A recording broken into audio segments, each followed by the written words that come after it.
하나님 말씀 보겠습니다. 오늘 이 아침에 하나님께서 우리에게 주시는 말씀 시편 16편 1절로 5절까지의 말씀입니다.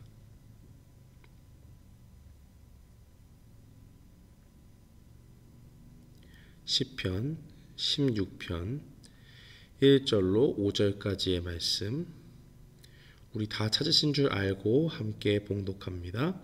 하나님이여 나를 지켜주소서. 내가 주께 피하나이다. 내가 여호와께 아뢰되 주는 나의 주님이시오니 주밖에는 나의 복이 없다 하였나이다. 땅에 있는 성도들은 존귀한 자들이니 나의 모든 즐거움이 그들에게 있도다. 다른 신에게 예물을 드리는 자는 괴로움이 더할 것이라. 나는 그들이 드리는 피의 전제를 드리지 아니하며 내 입술로 그 이름을 부르지 아니하리로다. 여호와는 나의 산업과 나의 잔의 소득이시니 나의 분깃을 지키시나이다. 아멘. 저는 본문 말씀 시편 16편 1절로 5절 말씀을 통해서 존귀한 유산이라는 제목으로 주의 말씀을 선포하겠습니다. 이 땅을 살아가면서 우리는 수많은 어려움과 역경들을 경험하게 됩니다. 사람들은 누구나 그러한 어려움들 속에 살아가고 다 이야기할 수 없지만 각자의 형편 속에서 각자가 처한 어려움을 헤쳐나가면서 인생을 살아갑니다. 우리는 하나님을 믿고 예수님을 따라 사는 사람이라고 결단을 내리고 또 주님이 믿음을 주셔서 하나님을 믿게 된 순간 그 모든 것이 잘 될 것을 예상하고 하나님을 믿습니다. 그런 기대를 가지고 하나님 앞에 나아오니 이제 하나님께서 내가 죄 가운데 살던 그러한 예전 모습들을 버리겠다고 하는 결단을 가지고 하나님께 나왔으니 하나님께서 내 삶을 인도해 주신다. 그 말은 하나님께서 나에게 반드시 평안한 길, 평탄한 길을 내어주실 것이다라는 그러한 기대를 가지고 나아온다는 것입니다. 그런데 우리가 실제로 하나님 앞에 살다 보면 우리의 인생 가운데 어려움이 없을까요? 고난이 없습니까? 역경이 없을까요? 아니죠. 하나님을 믿는 것은 믿는 것이고 그 가운데서 여전히 우리가 역경과 고난을 경험하게 된다는 것을 깨닫게 됩니다. 그러면 자연스럽게 그런 질문이 들게 됩니다. 하나님이 하나님을 믿는 사람들에게 왜 어려움과 고난을 주시는가? 오늘 본문 말씀에 의하면 다윗은 자신이 고통당하는 중에 하나님께 피하는 것으로 이 시편을 시작하고 있습니다. 하나님이여 나를 지켜주소서. 내가 주께 피하나이다. 다윗은 지금 어느 하나도 인간적인 그런 모든 것에 기댈 수 있는 상황이 아니었습니다. 그가 당하고 있는 현실은 모든 것에 쫓기는 상황, 왕이었음에도 불구하고 도성을 버리고 피난을 가야 했고 그의 인생 가운데 대적들이 일어나서 그를 괴롭히는 형국이었다는 것입니다. 그러나 그 가운데서도 하나님을 찾고 하나님께 지켜달라고 하나님께 피합니다라고 그렇게 고백을 합니다. 그리고 나서 2절 말씀에 보면 주밖에는 나의 복이 없다라고 그렇게 이야기를 합니다. 하나님은 다른 사람의 주님이 아닙니다. 바로 나를 지키시고 나를 인도하시고 내가 주님께 피했을 때 나를 지켜주시고 확실한 성 가운데 보호해 주시는 나의 주님인 것입니다.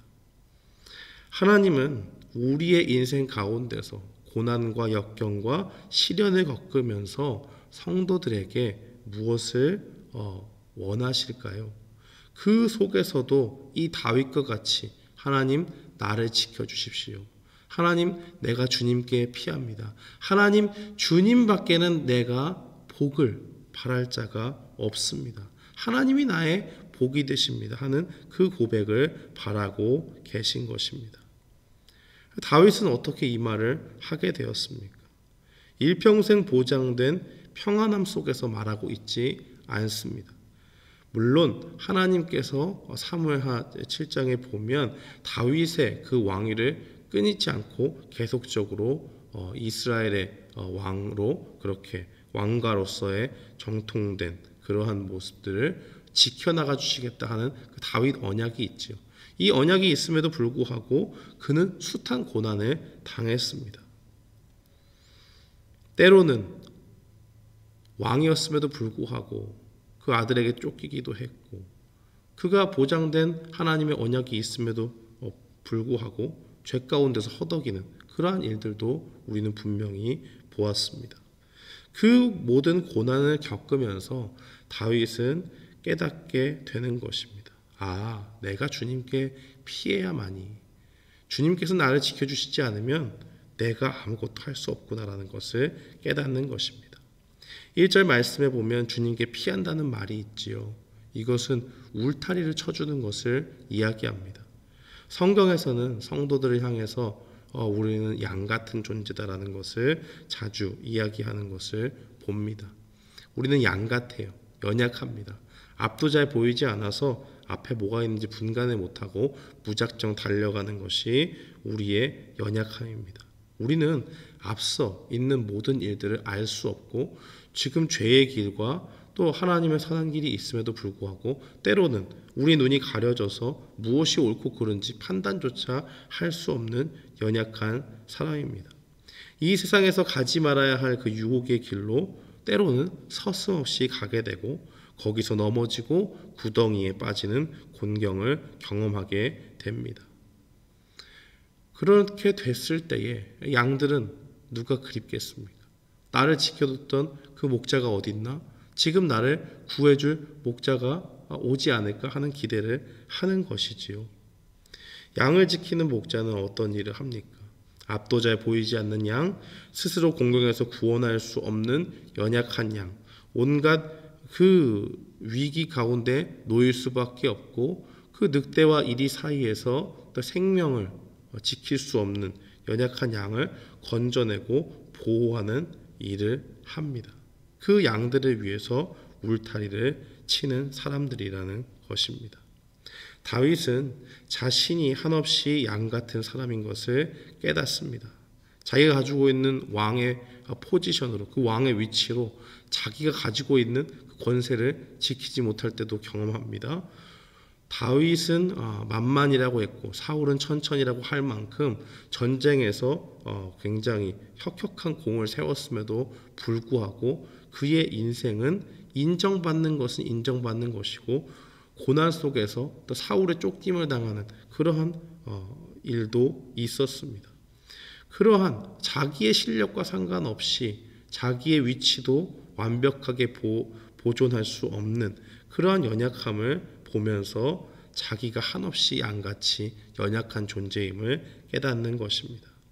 그리고 그 속에서 마침내 무엇을 발견하게 될까요? 참된 소망이 하나님밖에 없다는 것을 깨닫게 되는 것입니다. 이 세상에 온갖 좋은 것들이 많고 존귀한 것, 우리 눈에 즐거운 것, 우리의 마음을 잠깐 즐겁게 해주는 것, 이 세상의 쾌락과 그러한 유흥들이 있지만은 그 가운데서 내가 정말 취하고 내가 가져가야 될 것, 내가 정말 복으로 삼아야 될 것은 하나님밖에 없구나 하는 것을 깨닫게 되는 것입니다. 다윗은 자신이 통제할 수 없는 상황과 그러한 상황 가운데서 오는 역경들 속에서 누구에게 피하고 있습니까? 나의 피난처가 되신 하나님, 나의 유일한 복으로 삼아야 되고 내가 정말 온 이 세상에서 온 힘을 다해 소유하고 온 힘을 다해 붙잡아야 되는 그 하나님만을 바라보고 있다는 것을 깨달아야 됩니다. 그런 결론 가운데서 5절 말씀은 다윗의 고백을 보여주고 있습니다. 여호와는 나의 산업과 나의 잔의 소득이시니 나의 분깃을 지키시나이다. 사람이 자기가 가지고 있는 그 모든 유업과 이런 것들을 가지고 지키려고 한다고 해서 지켜지지 않는다는 것을 다윗은 알았습니다. 그러면 인생 가운데 우리가 정말로 붙잡아야 될 분은 누굴까요? 바로 여호와 하나님이라는 것입니다. 사랑하는 성도 여러분, 오늘 말씀을 통해서 우리는 분명히 기억해야 됩니다. 하나님께서 우리에게 정말 남겨주기 원하시는 그 존귀한 그 유산이 무엇이겠습니까? 우리에게 남겨진 실제적인 육신의 복들이 있죠. 그러나 그 복을 붙잡고 그것을 전부인 양 살라고 하나님 그것 주시지 않습니다.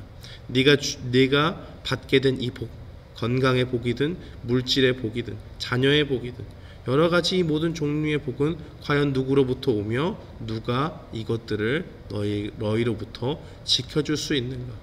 이것보다 정말 귀한 참된 복은 누구에게 있는가 하는 것을 우리에게 보여주는 것입니다.